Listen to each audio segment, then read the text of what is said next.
So I watched Euphoria finale with my dad, and I am so confused on how this happened. I think that having a time skip can be either like make or break a show depending on how well the execution is. And like the necessities whenever you have a time skip is always like the who, what, where, when, why, and how of it all. Once you kind of flesh that out for each character, then flesh out a story, it should all make sense and be kind of linear in that sense.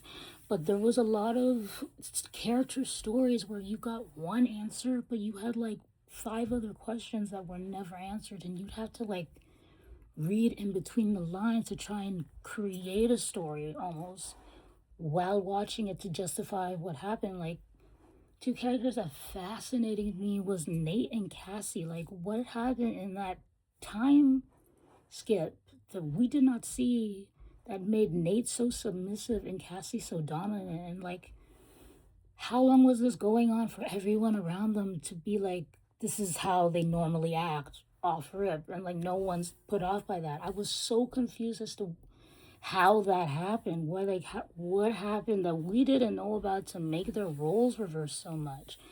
There were so many questions I had, and I was confused. And I think like the rush of it all being in 8 episodes kind of like played into it all being so like chaotic, but not like concise enough. And like that's part of the reason why it fell flat, because time skips require you to flesh out storylines, justify where the characters are now, and then create something on that that makes sense to the integrity of what we know about them. But you also have to have that beginning, middle, and end of it all. And since it was the final season, you had to do all of that in 8 episodes with no wiggle room. And I think all that like added together created this chaos. Also, like the whole environment of the show felt off, mainly because we were missing Lab. There were so many sections, especially whenever there was a Western score playing, that I just like did not feel immersed. I was wondering what I was watching.